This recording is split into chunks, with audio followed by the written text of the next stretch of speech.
Christmas spirit in the suburbs. The early December air in Oakridge Heights carried the hint of winter, a crispness that nipped at noses and painted windows with delicate frosts each morning. Strings of holiday lights blinked on every house along Maple Lane, a friendly competition among neighbors to see whose home could glow the brightest. The Spencer household, a classic two-story with a wraparound porch and a snowman standing slightly crooked near the driveway, was no exception. Inside, Sarah Spencer moved rhythmically through her holiday preparations. The scent of cinnamon rolls drifted from the open kitchen, mixing with the evergreen aroma of the fir branches she'd gathered for the hearth. The family room was a kaleidoscope of Christmas. Stockings were hung with care. A carefully decorated tree glittered with ornaments gathered over a decade of marriage, and cheerful holiday tunes played softly from hidden speakers. Sarah had always cherished this time of year. As a child, she remembered the sheer delight of twinkling lights and gift wrap. And now, as a mother, she relished creating the same magic for her two children. Lucy, 7, curious and quick-witted, and Ben, 5, ever enthusiastic and prone to laughter. Holiday rituals meant more than the gifts. They were about belonging, about the sense of security that came with the warmth of home and tradition. James, her husband, was the steady provider.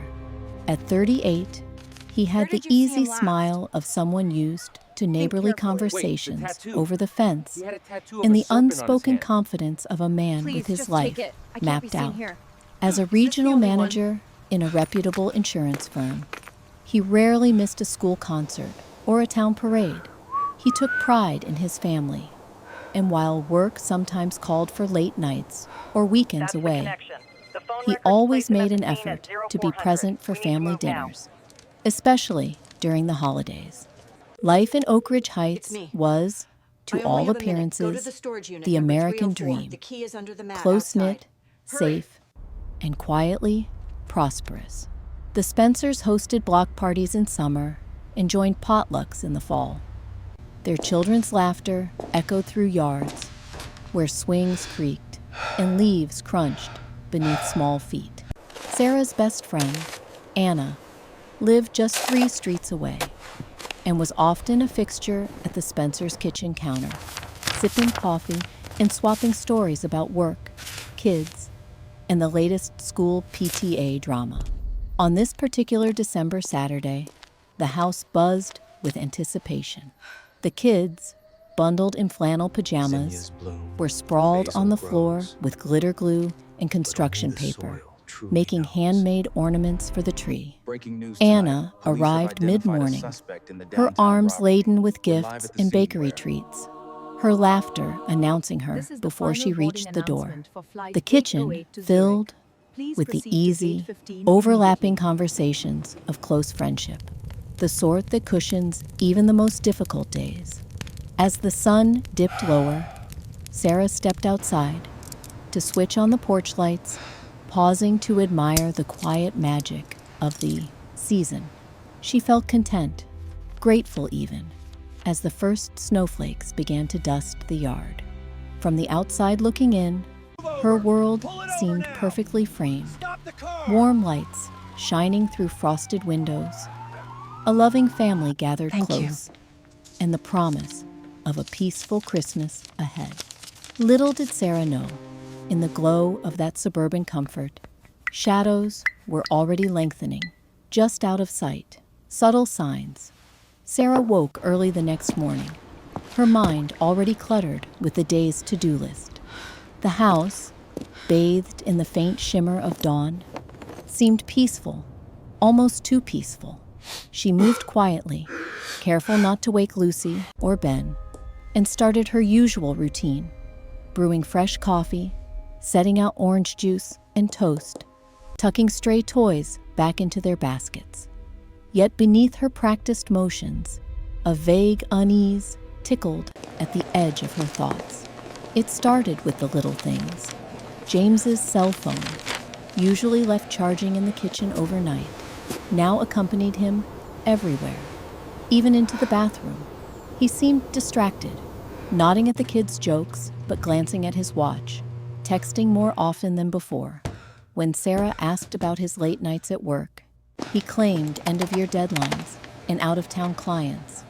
His explanations made sense, mostly, so she brushed aside her worries, focusing instead on the upcoming Christmas pageant at Lucy's school. But the feeling persisted. At times, Sarah would catch James pausing, staring out the window with his brow furrowed, lost in thoughts he wouldn't share. Sometimes, a call would come during dinner. He'd step outside to answer, his muffled voice mixing uneasily with the cold December air. When he returned, he'd smile and kiss Sarah's forehead, but the conversations felt clipped, as if something had been left unsaid. Anna, too, seemed changed. Normally so bubbly and eager to spend hours chatting in Sarah's kitchen, she'd recently become harder to reach.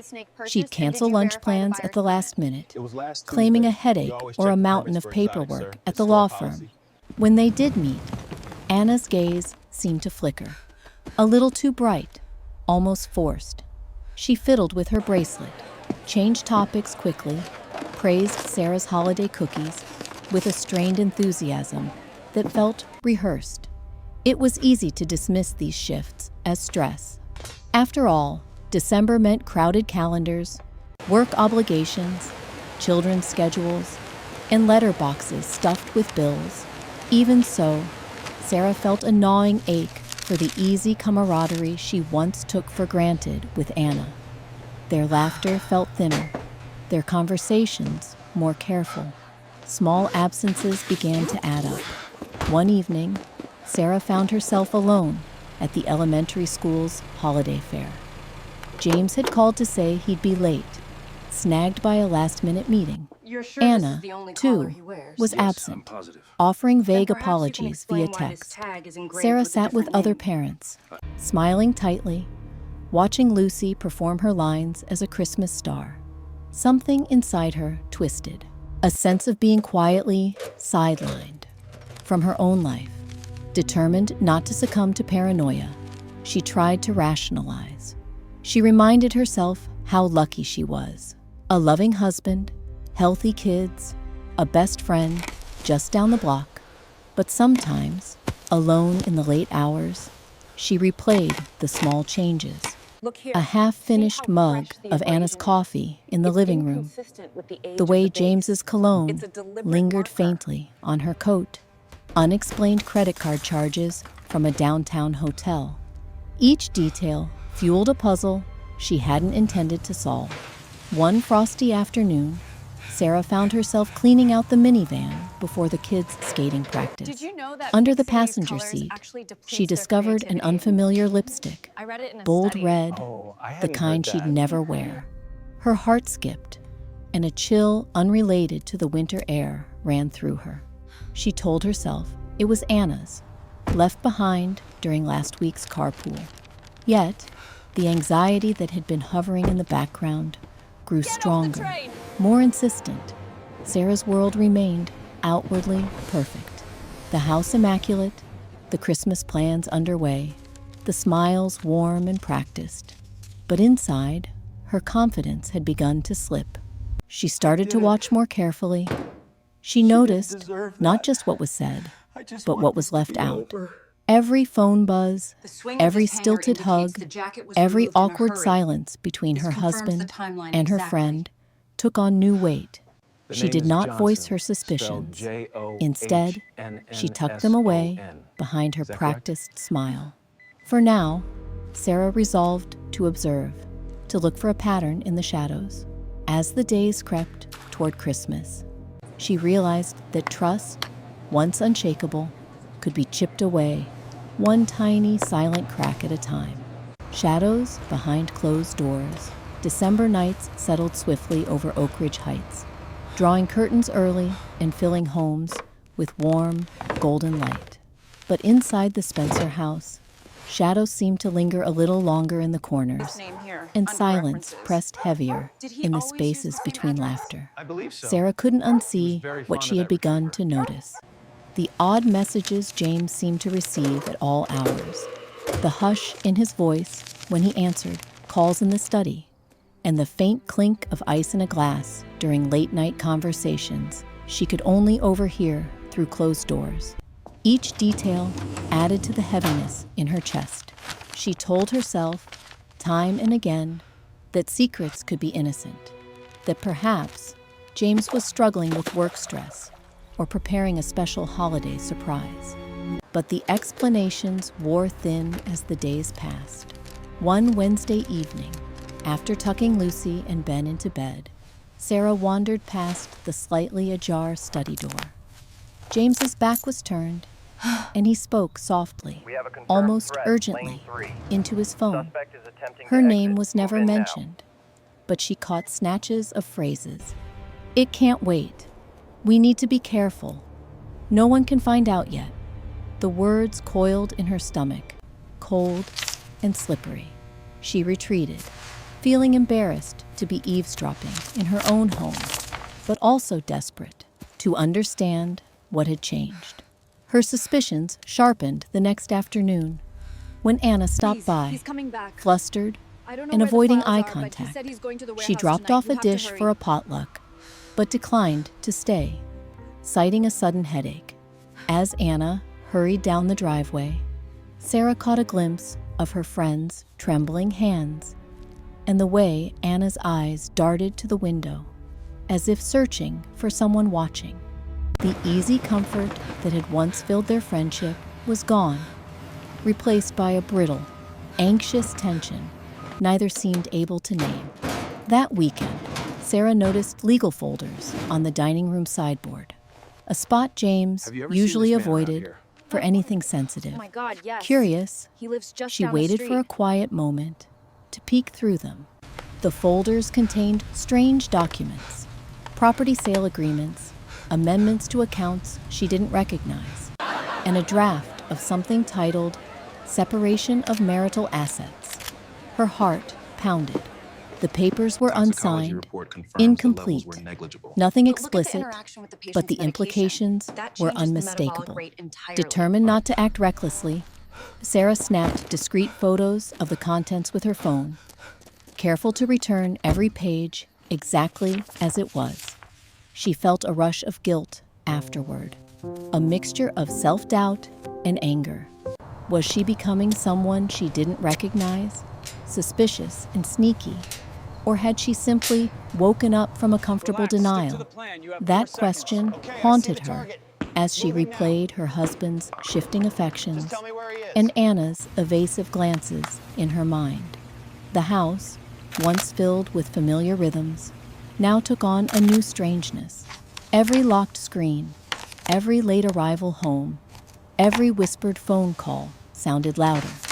Sarah found herself awake at night, staring into the darkness beside her sleeping husband, wondering if anything she trusted was still real. One snowy morning, as she pulled on her coat to leave for work, she caught a reflection of herself in the hallway mirror, her face drawn and unfamiliar.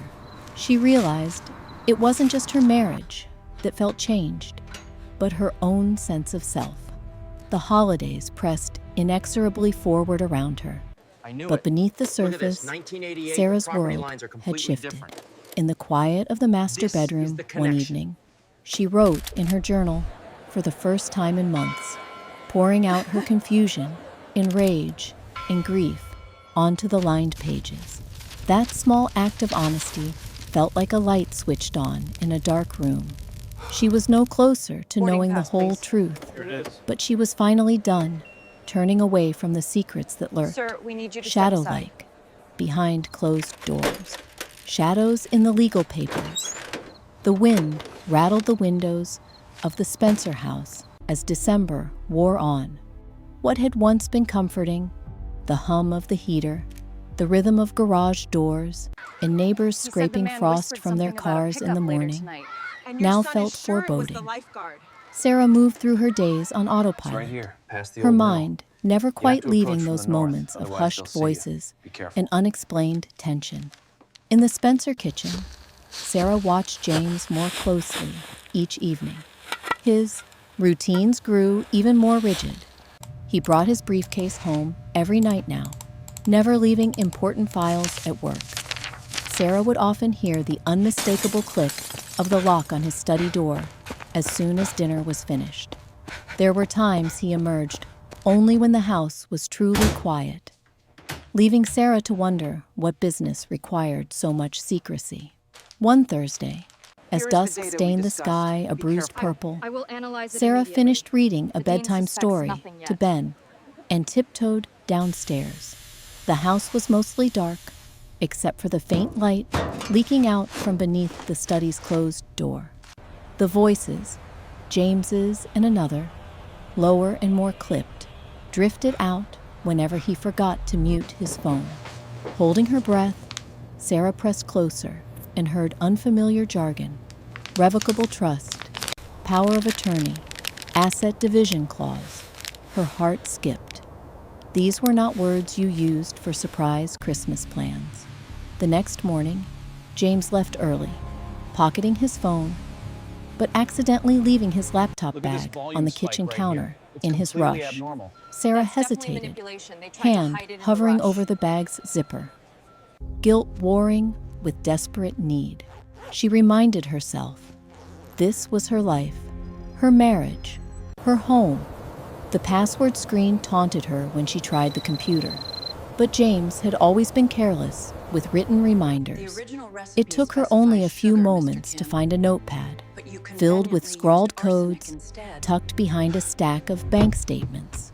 What she found when the desktop flickered awake felt almost cinematic in its betrayal. Folders with cryptic names, JD Holdings, M Associates, leaned against her own family's holiday photos on the desktop. One folder, Family Trust, Drafts, was stuffed with PDF files and scanned letters. Document after document detailed contingency plans, instructions for shifting assets out of joint ownership into single-member LLCs, letters authorizing the transfer of real estate holdings, and legal memoranda about limits of spousal rights in the event of separation. There were emails, some from James's lawyer, others from a city notary, marked urgent, digests of state family law, asset protection strategies, and adjacency schedules for dividing parental custody. Sarah's throat tightened as she realized the extent of James's duplicity. It wasn't only about infidelity. There was a careful, calculated effort to erase her from the home and the life they'd built together. Legal language she barely understood mapped out the potential future, a future where she'd have no say, no home, and far fewer resources. The details were cold, mechanical, and precise, with her name appearing only as a possible opposing party, not as a partner, not as a wife. She kept her hands steady as she snapped photo after photo with her phone. She framed entire emails, Here are the documents. legal pages, Make sure they are secure. lists of account I will numbers. handle it personally. Her mind buzzed with adrenaline and horror. Was this truly James, the man who once left love notes in her lunch? Who brought her coffee Here each is your morning? withdrawal, sir. There Thank was you, I only appreciate one it. glaring absence in the files. Sarah recognized none of the account numbers. All of them were new, suggesting everything of value had already begun to move quietly out of reach. Later that afternoon, Anna texted, asking to stop by with cookies. For the kids, Sarah agreed, determined to keep up appearances. When Anna arrived, her smile barely covered her trembling. They stood in the kitchen, sugar cookies growing stale between them. Anna chattering nervously about school fundraisers, about Christmas travel, about work. But Sarah saw her glancing repeatedly at the clock, eyes flicking toward the closed study door. It dawned on Sarah, then, Anna's role in this wasn't passive. She wasn't just a bystander to James's plot, or even only his lover. Somewhere in the legal files, Sarah had seen Anna's name as a co-signer on a newly formed LLC. She tried to mask her fury, voice steady, as she asked Anna about her sudden legal work and new responsibilities. Anna's laugh wavered, stale as the cookies between them. After the visit, Sarah retreated to her bedroom, pressing her palm to the locked door, the weight of secrets nearly overwhelming her. But she made a promise to herself. She would not let panic win. That night, after the house fell silent and James slipped into their bed without a word, she sat at her desk, creating multiple backups of every stolen image, emailing them to a secret account, uploading them to a cloud service James knew nothing about. In the coming days, she cultivated her mask, rehearsing light conversation, making lunches, helping with spelling quizzes. But behind that calm, she became methodical, checking the mail for unfamiliar return addresses, quietly sorting through bank statements, watching for new credit cards or withdrawn balances. Hannah, a neighbor and former accountant, stopped by to chat about the annual HOA invoice. Sarah managed to steer the conversation toward recent legal headaches, gleaning bits of advice about asset tracing and the warning signs of marital fraud. With each day that passed, the web James and Anna had constructed became clearer to her. It wasn't simply about love lost or the agony of infidelity.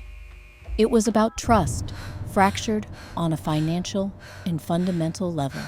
Already, she could hear James's explanations, vague excuses, perhaps a claim that he was just preparing for anything. But the intent was clear on every dotted line, in every clause and signature. She was not meant to be part of this future. It hurt most to see the casual erasure in the wording.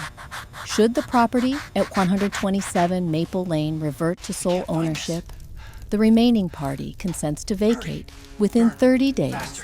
No mention of the home's history, the children's bedrooms, or the oak tree they'd planted when Lucy was born.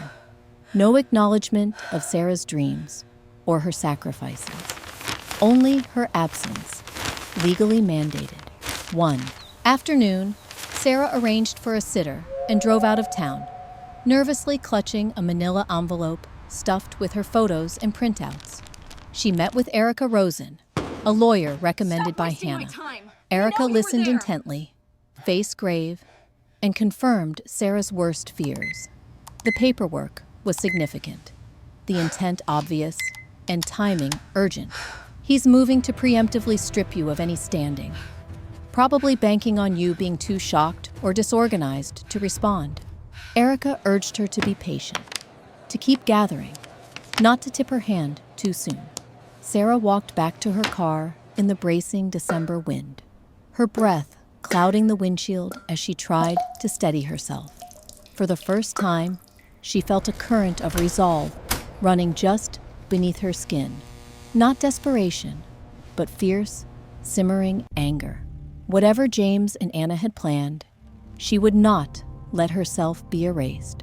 Her marriage was a battlefield now, and as Christmas lights flickered on every home, hers included, she armed herself for the war to come.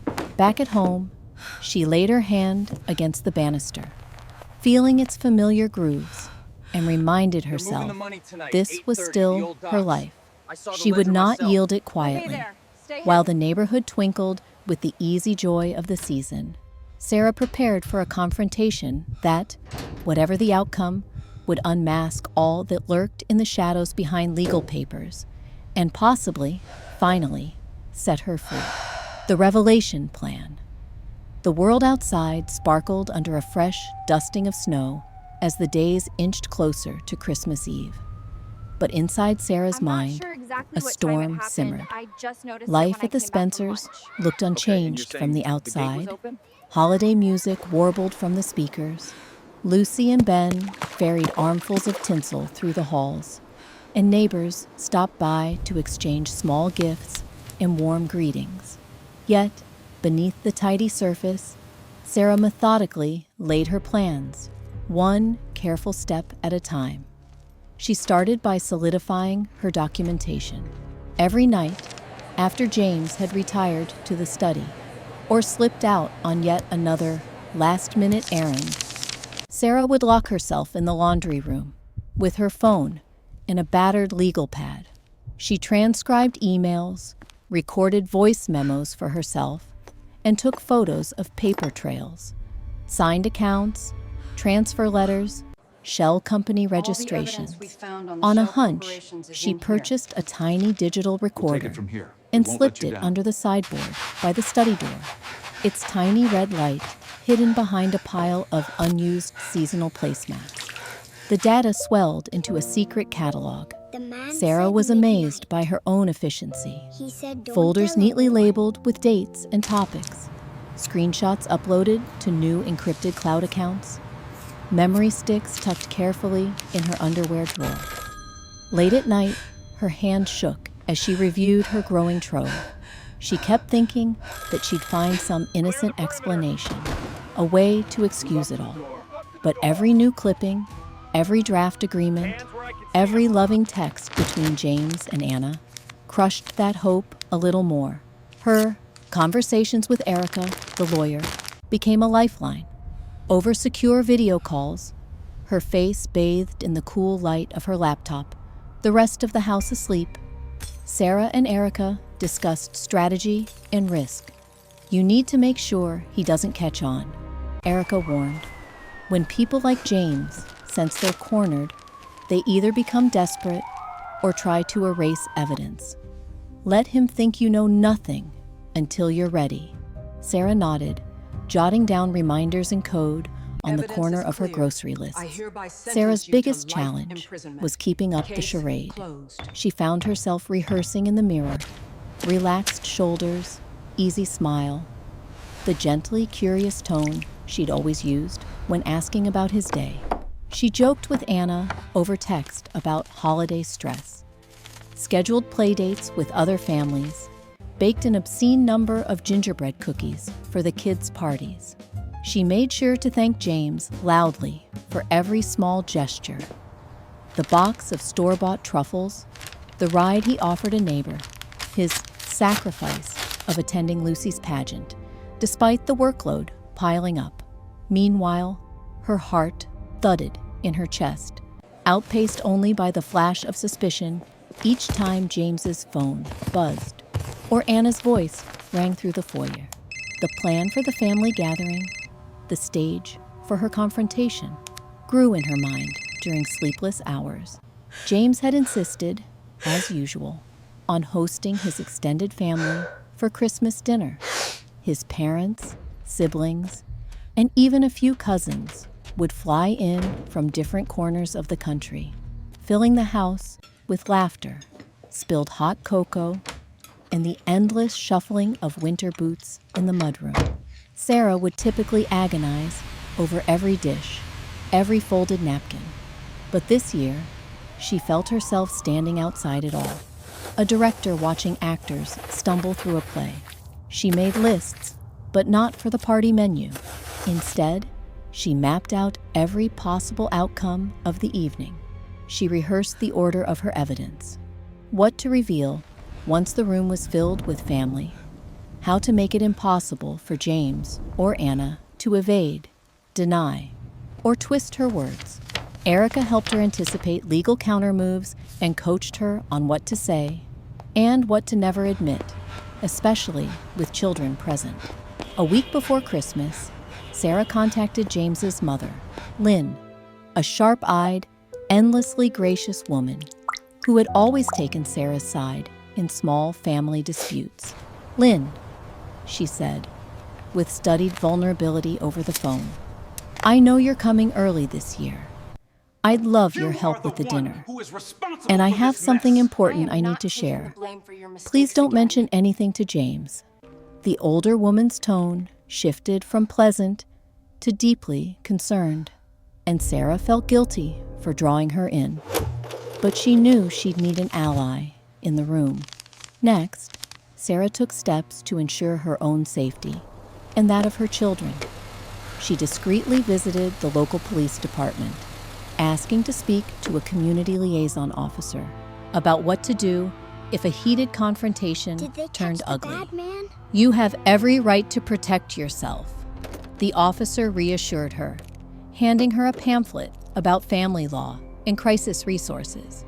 At Erica's urging, Sarah packed a go bag, just in case, with documents, a change of clothes for herself and the kids, extra cash, and a spare cell phone stashed in the trunk of her car.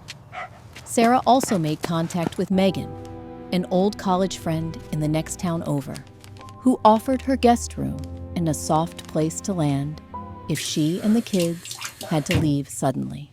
Just text the word snow, Megan assured her, and I'll come get you. No questions asked. Knowing she had a backup plan lent her courage for the last steps. As Christmas Eve approached, the tension in the house ratcheted up by invisible degrees. James was more careful now. Phone always tucked into his pocket, computer never left open, work calls taken in the car with the heater running. Anna, meanwhile, attempted to fake cheerfulness, dropping off yet another holiday fruitcake, pressing her frozen smile too wide for comfort, her eyes never quite meeting Sarah's. But Sarah played her role to perfection. She scheduled the party logistics, sent out cheery invitations, and made sure the guest room sheets were crisply ironed for the grandparents. She watched her children decorate the tree, her heart aching for their innocence, determined to protect their sense of security, no matter what came next. On the night before the gathering, Sarah stood in the frigid garage, phone in shaking hand, scrolling through her organized files one final time. Each image was cross-referenced, each document securely backed up, a timeline clearly laid out for the confrontation. In her laundry room, command center, she made copies for Lynn and Erica, sealed in envelopes marked, "Open only if something happens to me." Late that night, she looked at herself in the bathroom mirror and saw a different woman staring back, older, yes, more tired, but also stronger than ever before. In a whisper, she promised, "Tomorrow, you end this. Tomorrow, you get your life back." When the first snowflakes began to fall again, outside the kitchen window, Sarah curled up on the window seat, a mug of tea cradled in her hands, and allowed herself one brief moment of mourning for the life she'd thought she had. Then, she straightened her shoulders, set her alarm for dawn, and prepared for the longest, most important Christmas day of her life. The fateful party snow dusted the world outside on Christmas Day, transforming Oakridge Heights into a tableau of pristine white and shimmering icicles. Inside the Spencer household, the air was thick with scents of roasting turkey, cinnamon, and pine needles. The warm glow from strings of fairy lights and ribbons of tinsel made the rooms look almost enchanted. But beneath that picture-perfect cheer, Sarah moved as if under glass, watchful, acutely aware that tonight would change everything. James had woken early, bustling with forced energy. He fixed his tie twice in the hallway mirror, greeted relatives at the door with a glued-on smile, and smoothed Ben's hair before ushering his parents to the fireplace. Loud greetings and the rustle of winter coats filled the foyer as cousins, aunts, and uncles kicked off snow-damp boots and spilled into the living room, laden with gifts and dish-covered casseroles. Anna arrived with her signature cherry pie and a box of glossy chocolates. Her cheeks were over-rouged, her laughter just a note too high as she hugged Sarah and exchanged pleasantries with the extended family. James's parents, Lynn and Roger, made their annual jokes about travel delays and insisted on helping with the mashed potatoes. For anyone outside the immediate circle, Nothing seemed amiss. It was the Spencer Christmas, Wait, as it is that always right there? had Is that been. the backpack? But Sarah, every nerve on edge, saw the tells. The way James's hand lingered on Anna's shoulder a second too long as he took the pie. The shared glances that flickered between them in a way. The way Anna laughed a little too loudly at James's stories. With more people in the house than ever, it seemed harder to hide secrets, not easier. The walls practically hummed with the undercurrent. Lynn, loyal and sharply observant, quickly noted Sarah's mood. She caught her daughter-in-law's eye as they set out plates and leaned in, her voice pitched low. "I'm here, honey. Is it time yet?" Sarah shook her head, mustering a silent smile. "Not yet. Soon." With every room alive with noise, children waging Nerf battles down the hall, men discussing football scores in the den, women passing recipes and wrapping help in the kitchen. Sarah slipped efficiently between roles. She played the attentive mother, the coordinating hostess, always moving, always listening. Throughout the afternoon, she watched for openings, piecing together her courage, bit by bit. As the clock ticked inevitably toward the meal, the family gathered at the long pine table, its wood glinting beneath the weight of the holiday feast. Crystal glasses caught the light, and Ben, determined to impress Grandpa, recited a clumsy blessing. Laughter rolled over the table, breaking some of the tension, and for a moment, Sarah wished this could be any other Christmas. She watched Lucy, resplendent in a dress she'd picked out herself, hand Anna a paper snowflake she had made. Anna's fingers trembled as she accepted it, her smile watery under the chandelier. Even now, guilt found a foothold. Mounds of food circled the table. Sarah fielded questions about Lucy's spelling bee, about Ben's love of dinosaurs, about PTO drama at the elementary school. Her responses were light, warm, but beneath them ran the torrent of all she knew and all she had yet to say. James, cornered by his brother over wine, seemed unusually animated, tossing out jokes and family anecdotes with more bravado than usual. But Sarah could all but see the tension in his jaw, the way he stabbed at his roast with unnecessary force. Anna mostly kept to herself, lips tight, taking refuge in clearing plates, barely engaging unless directly spoken to. Then came the toasts. Roger stood, glass in hand, to praise their hosts and reminisce about Christmases past, to 30 years together and many more to come. He concluded, eyes twinkling at James and Sarah. Sarah's heart ached at the irony. When it was her turn to speak, Sarah nearly faltered. She rose, the stem of her glass trembling between her fingers. "I'm grateful," she began, her voice steady, despite the pulse beating in her throat. "For all the years we've celebrated together, for the family we've built, the friends we cherish, and the memories we've created here." Her gaze swept over her children, then locked on Anna, then James. "It is so important to be able to trust those we love, and to know that, no matter what, truth will always outlast any secret." The silence that followed was not quite natural, but the elder relatives, cheeks rosy from wine, took it for sincerity. Conversation stuttered back to life. Dessert followed, but tastes were muted for Sarah. Every movement felt rehearsed, sharpened by anticipation. After the meal, with the children waging a pillow fight in the den and adults relaxing with coffee Yes. by the fire, Yes, that's Sarah him. quietly asked Lynn and Erica, swear to God, who'd that's arrived him. under the pretense of a neighborly visit, to join her in the kitchen. Nerves prickled across her skin as she handed out the first batch of printed documents, her hand steady as she spoke. "I need you both to know what's about to happen. I don't want to blindside anyone, but I can't keep pretending." Just as she re-entered the living room, she caught Anna and James huddled by the Christmas tree. Anna's hand on his arm, her voice a trembling whisper. The moment was brief, gone as Sarah cleared her throat, but it confirmed what she'd known all along.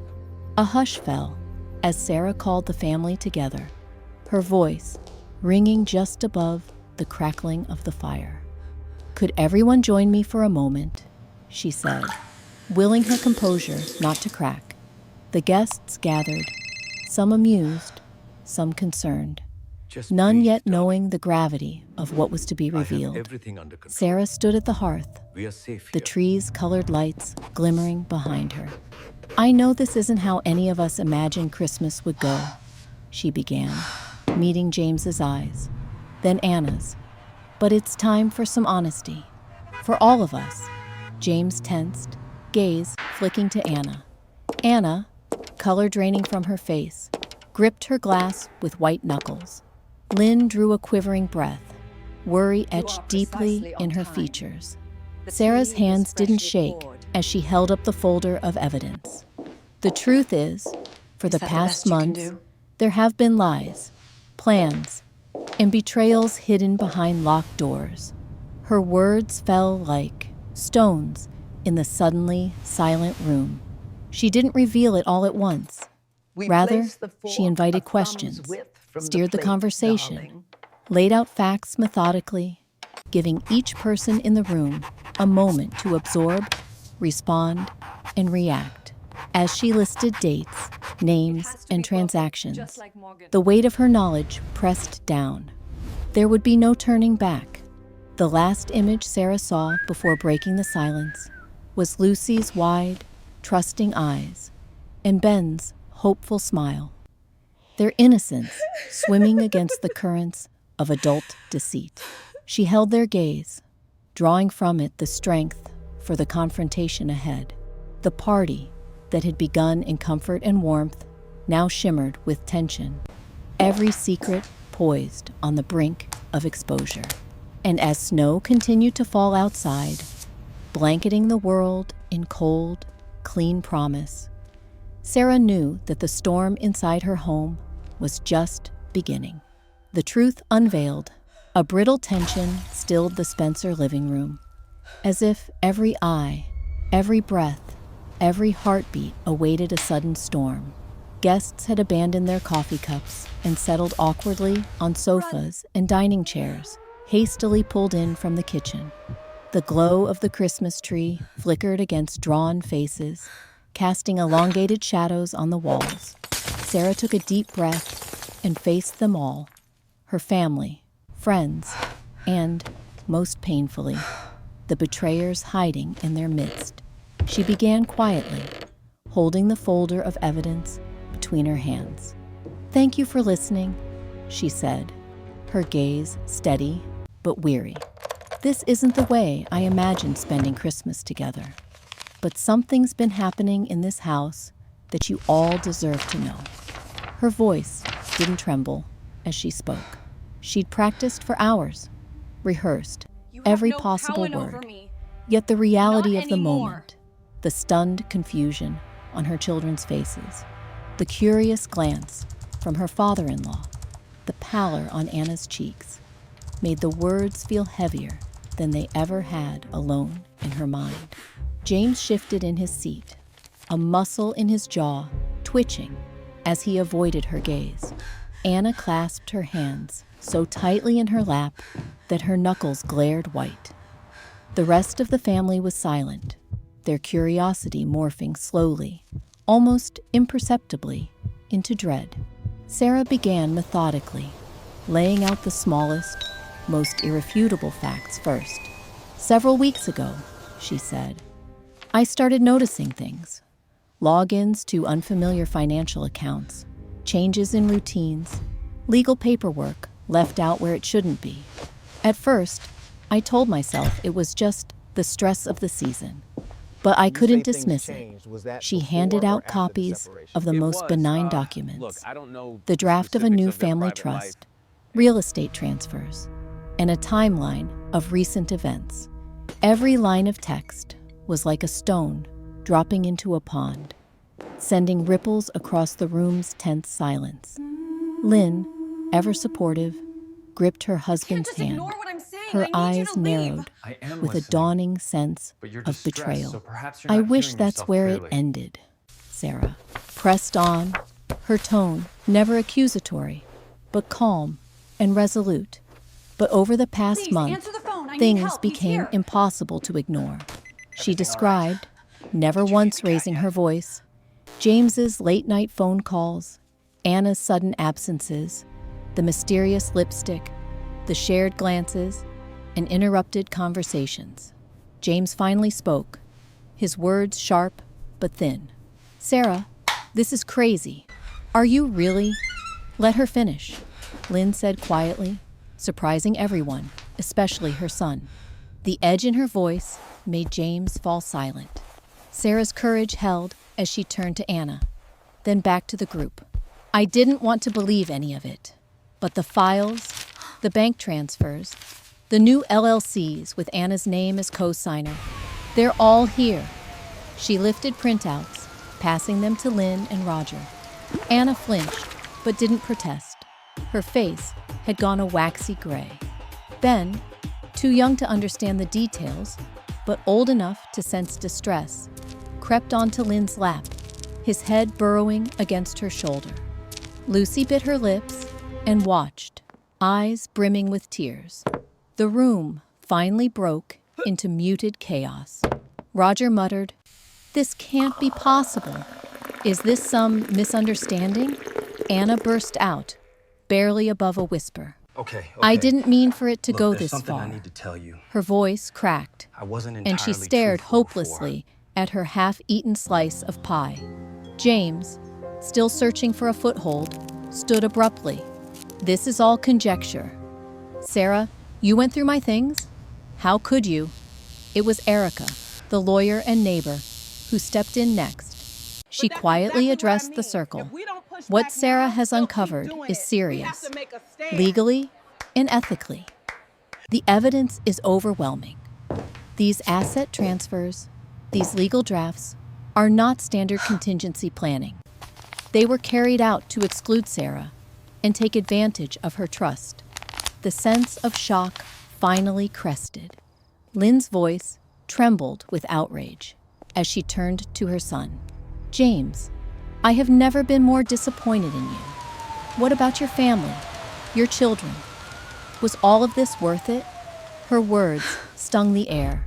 With nowhere left to hide, Anna began to sob, admitting, "It started as just talk between us when we were both angry, feeling lonely. I thought we could fix it before it went too far." She looked at James with desperate hope, but he refused to meet her gaze, his shoulders slumping. James's anger, cornered and powerless, turned to desperation. "It was a mistake, a stupid, stupid mistake. I only started planning out of anger, frustration. I never wanted the kids to get hurt." But even as he spoke, the weight of his choices hung between them, undeniable and ugly. Sarah listened, arms folded protectively across her chest, letting the sorrow and rage roll through her. She spoke not in accusation, but simple truth. "It's not just about anger or mistakes. It's about the lies, the manipulation, the deliberate effort to push me and the kids out of our own lives. I deserve better. So do they." The kids saw her tears, though she held back a sob. Lucy finally ran to her, burying her face in Sarah's side. "Mommy, are we going to be okay?" she asked, voice muffled. The adults looked on, most too stunned to speak. Some fled to the kitchen, murmuring their disbelief or expressing awkward sympathy. Erica gathered the legal documents, promising to follow up on every front if retaliation came. Lynn pressed a comforting hand to Sarah's shoulder, whispering that she and Roger would help in any way they could.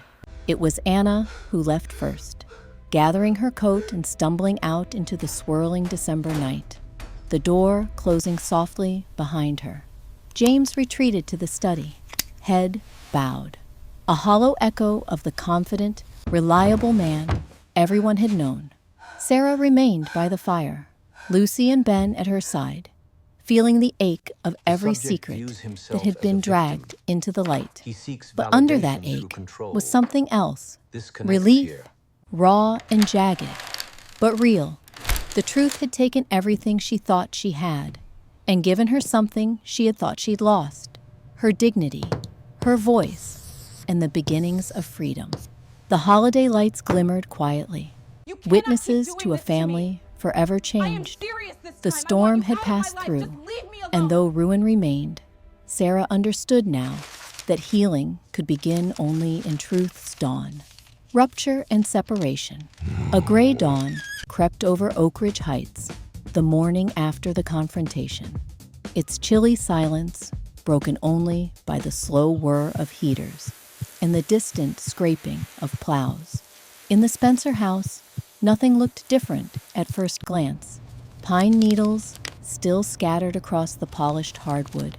Empty coffee cups sat by the fireplace, and a half-eaten plate of pie remained on the kitchen counter. But a deep, irreparable fissure had cleaved through everything. Sarah could feel it in the quiet, in the way every sound seemed heavier, and in the way her children clung to her, silent through breakfast. James emerged from the study looking 10 years older. His eyes, once quick with gentle smiles, avoided everyone's, darting like a hunted animal's toward the doorways, the floor, the windows fogged with winter breath. For the first time in their marriage, he made no move to sit at the table, simply poured himself black coffee, hands trembling, and retreated to the guest room. Sarah watched him come and go, a man hollowed by consequence, weighed down by the magnitude of what had been revealed. The house itself felt transformed. Each family photo on the wall seemed to ache with silent accusation, the laughter frozen in happier times, now twisted by betrayal. Where laughter had rolled and footsteps had echoed, now there was an awkward reverence, a desperate attempt not to disturb the fragile threads holding what remained together. Lucy and Ben reacted with confusion and heartbreak as the truth began sinking in. Lucy withdrew, spending hours in her room doodling pictures of houses split in two. Ben turned clingy, shadowing Sarah wherever she went in the house, his soft voice asking again and again when Daddy would come back to the breakfast table, when Anna would visit for cookies and stories.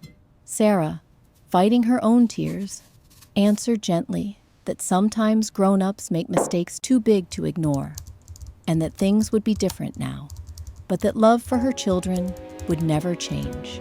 James's fall from grace in the community was swift and punishing. The news, as such things always do, seeped through the neighborhood's fabric within days. Whispers followed him in the grocery aisle.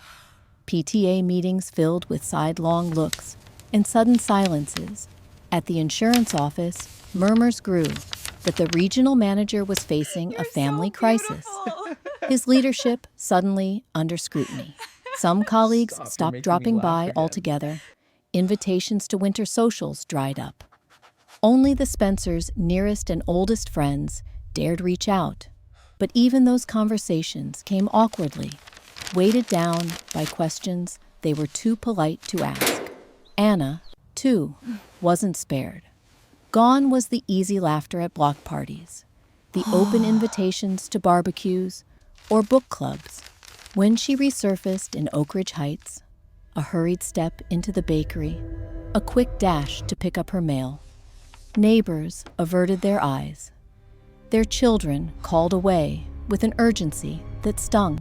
Her law firm's partners, unamused by the sudden notoriety, pressured her to take leave. Alone in her townhouse at the edge of the cul-de-sac, Anna's life contracted painfully. Her successes and ambitions now overshadowed by infamy. Legal proceedings unfolded with a cold inevitability.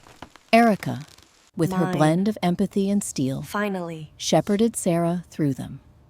The drafting of separation documents, the emergency orders to freeze assets James had tried to shield, the negotiations over custody and property. The process Sweetheart, was I never said methodical, that. slow, You know and how your draining. memory can be Every sometimes. letter and meeting another reminder about you. of all Sarah was losing.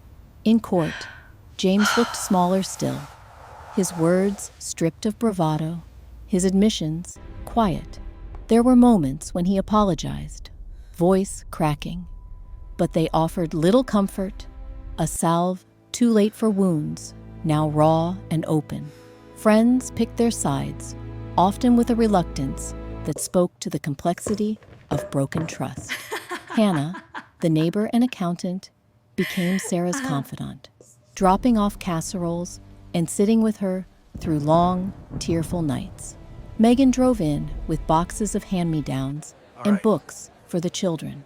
From Send the James's report to my family, email now. only Lynn and Roger made their We finally allegiance got it. clear. You and the market trend kids are suggests our a slight family downturn too. in the yacht. Actually, Lynn the told data Sarah indicates a over stable cocoa, quarter.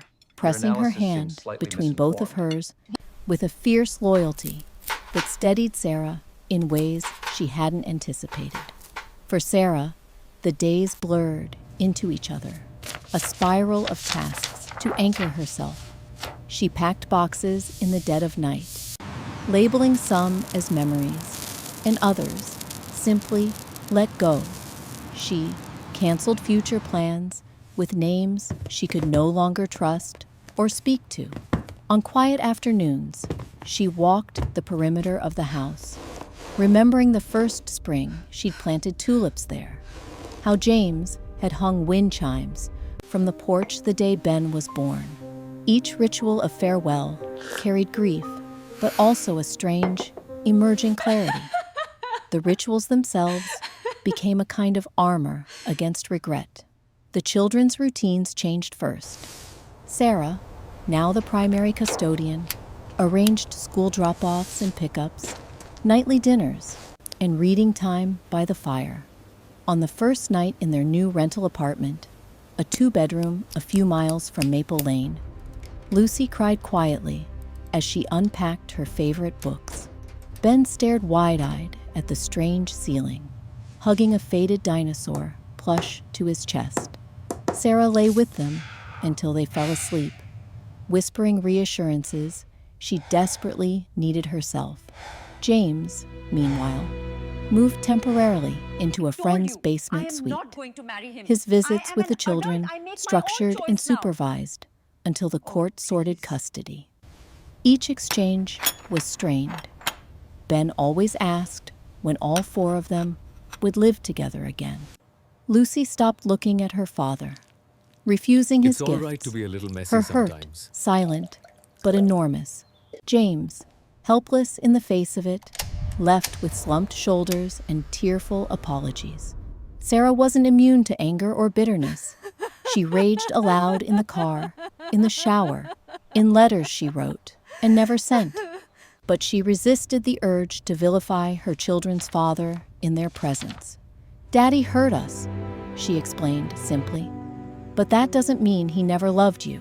In her core, she knew the long battle was not only for fair divorce terms, but for the future strength and healing of her children. Christmas decorations lingered in cardboard boxes, untouched. The new year arrived with little celebration, but there were signs, fragile at first, of resilience. One night, Lucy slipped a handmade card under Sarah's door. "I still love you, Mom. I'm glad we're together." Ben, on a sunny afternoon, announced from the sidewalk, "Our house doesn't have to be the old one. We can still be happy here." Their small voices carved out hope among the rubble.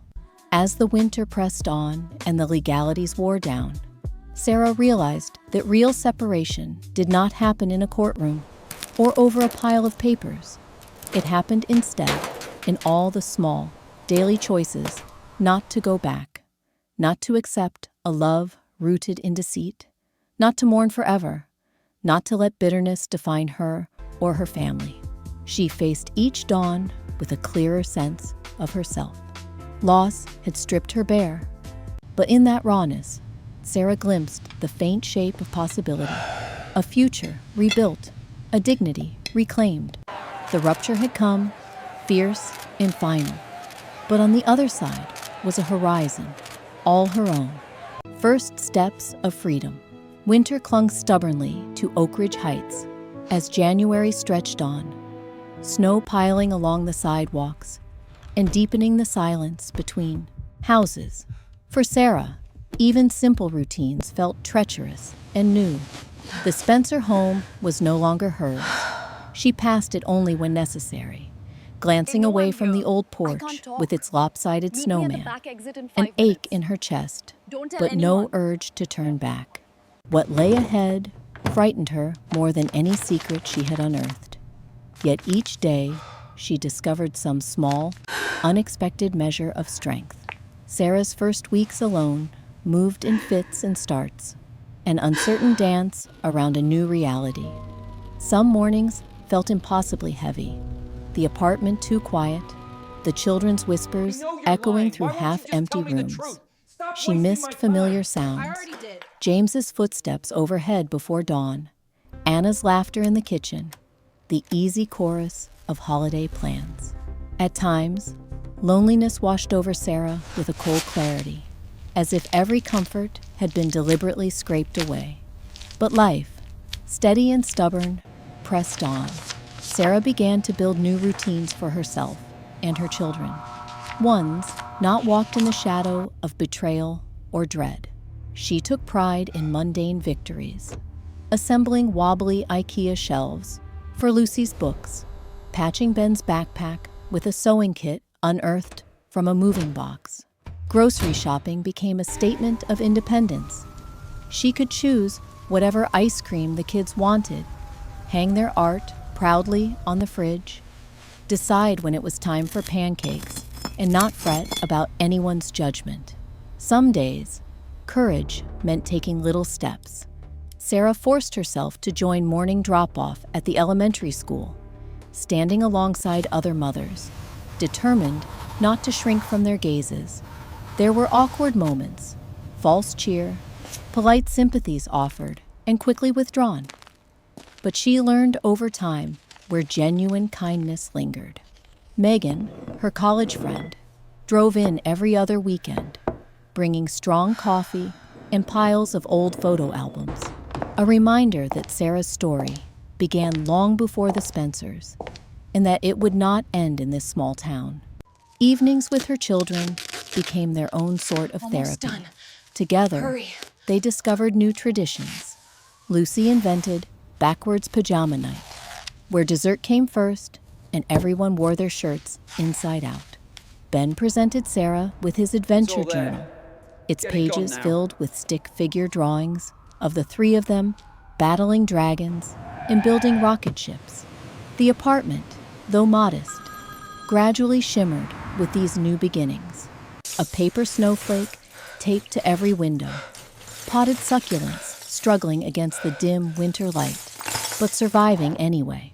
Sarah's parents called more now than ever before, voices warm and encouraging, even over the crackle of long distance. They sent handwritten letters, care packages with homemade jam, small reminders that roots ran deeper than geography. "We're proud of you," her father wrote. "When you're ready, come visit and let us spoil the kids." The safety net of family, frayed for years by distance and differing priorities, suddenly felt strong. There were setbacks, too. Legal meetings with Erica remained stressful and exhausting, exposing financial scars and logistical hurdles that couldn't be wished away. There were nights Sarah slept beside her phone, anxiously expecting messages from James about visitation or missed payments. Occasionally, she caught wind of Oakridge Heights gossip, snatches of conversation in the pharmacy, sideways glances in the grocery store. It stung, but a resilient part of her hardened to it. She told herself, each time she faced a rumor or awkward silence, that other people's stories didn't define her worth. Her biggest battle, ultimately, was not with James or Anna or even the community. It was with herself. Doubt crept in at quiet moments, during long walks with Ben, when Lucy slammed her bedroom door and refused dinner, when loneliness pressed in with particular cruelty after the children fell asleep. Would her children always see her as the one who left? Would she ever feel whole again, loved, desirable, safe? Slowly, Sarah answered those questions with tangible acts. She signed up for a pottery class at the community center. A whim, really, suggested by Megan after Sarah admired one of the friends' lopsided mugs. The first session was awkward, and her hands shook with nerves. But the cool, pliable clay, the gentle encouragement of strangers, reminded her that making mistakes was part of learning. Sarah's mugs turned out uneven and fragile, but Lucy and Ben insisted on using them every morning for hot chocolate. Sarah also returned to journaling, something she'd abandoned years ago. Each night, after the kids went to bed, she scrawled down the worst of her fears and the tiniest joys. Ben's knock-knock jokes, the first day she woke up and forgot, briefly, to feel sad. A surprise email from an old friend offering a listening ear. The act of writing, of seeing her pain and hope in black and white, shifted her perspective. Her wounds, she realized, were deep, but not bottomless. Each entry was proof that she was moving forward, even if it was only by inches. The circle of support grew in small and unexpected ways. Hannah, the neighbor and former accountant, stopped in one Saturday morning with muffins and stayed for 2 hours, talking about medieval mysteries and the merits of electric versus stovetop kettles. The landlord, an elderly man with a rescue chihuahua named Peanut, helped Sarah fix a leaky faucet, and, in gratitude, she babysat Peanut on weekends. These newfound bonds were humble, but sincere. A different type of community than the judgmental perfection she had once engineered on Maple Lane. Lucy began to smile again, sometimes shyly, but increasingly often with genuine delight. She made new friends at school, some from families with struggles of their own. Ben, never one to dwell on sadness, started a new house club under the kitchen table, inviting Sarah and Lucy to secret meetings with flashlights and juice boxes. Accepting this new normal didn't mean forgetting the hurt, Sarah realized. It meant choosing, each day, to look forward instead. By mid-February, sunlight lasted a little longer each evening, and Sarah found herself longing for more than just survival. She bought paint, soft lavender for Lucy's room, ocean blue for Ben's, and let the children help roll it on the walls, splattering drops everywhere. The apartment, once just a stopgap, finally started to feel like home. On the last page of her newest journal, Sarah wrote a short letter to herself, and in the gentle hush of another snow-flecked dusk, Sarah bundled the children in coats and boots, stepped outside into the new, uncertain light, and took her first real steps toward a life determined by hope instead of loss. The world was still cold, still uncertain, but each breath of winter air belonged to her. First winter light march dawned hesitantly in Oakridge Heights, the world still cold and tentative, but at last tinged with the faintest blush of spring. Somewhere between the gray hush of late winter and the pale gold of early sun, Sarah awoke to something unfamiliar. Hope. It wasn't dramatic, not the kind of cathartic release she'd sometimes imagined, but a gradual thaw, as gentle and insistent as the meltwater trickling down gutters, promising change. The apartment she now called home had transformed, too. It was no longer just a stopgap, a sterile space that had once felt borrowed and uncertain. The marks of new life were everywhere. Lucy's papier-mâché animals lined the kitchen counter. Ben's half-finished Lego projects cluttered the living room rug. Seed packets waited on the windowsill, a joint promise that soon they'd fill pots with marigolds and peas. Where silence had pressed down, laughter now skipped through the rooms, sometimes tentative, but increasingly genuine. Sarah herself had changed, restless energy settling into something steadier, deeper. She woke before her alarm most days, brewing coffee and savoring the quiet. Instead of cataloging everything lost, she traced, in her mind, the contours of all that had survived. She watched Lucy pore over a library book, hair tangled in intent, and Ben's snooze curled tightly with his dinosaur plush, and felt grateful for the kind of peace that once seemed unimaginable. The shift in her heart was subtle, but unmistakable. One afternoon, while walking the children home from school, she paused beneath a row of budding maples. Are you checking any bags today? Last year's leaves still crackling beneath her boots, and truly noticed the world. The sunlight painted the snowbanks in shimmers of silver and blue. Lucy's chatter wound around Ben's laughter. Sarah was overwhelmed by how much she still had, how resilient love could be when nurtured, even after tragedy. They built new traditions together. Instead of returning to the holiday rituals that once felt prescribed, Sarah and her children created their own. Pancakes for dinner every Friday, adventure walks on weekends complete with notebooks and scavenger lists, movie nights where everyone wore mismatched socks and drank cocoa from Sarah's wobbly homemade pottery. With every shared smile, every silly ritual, Sarah felt the old sorrow loosen its hold.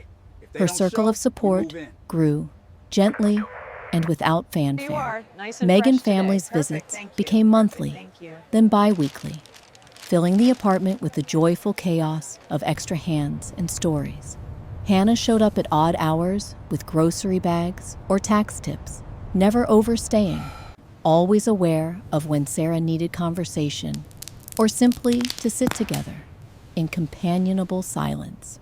Even the elderly landlord, Mr. Hammond, left cuttings from his spider plant at Sarah's door and let Ben play fetch with Peanut, his chihuahua, on warm afternoons. Some connections had quietly slipped away. The conversations that never resumed, the "how are you doing?" texts left unanswered.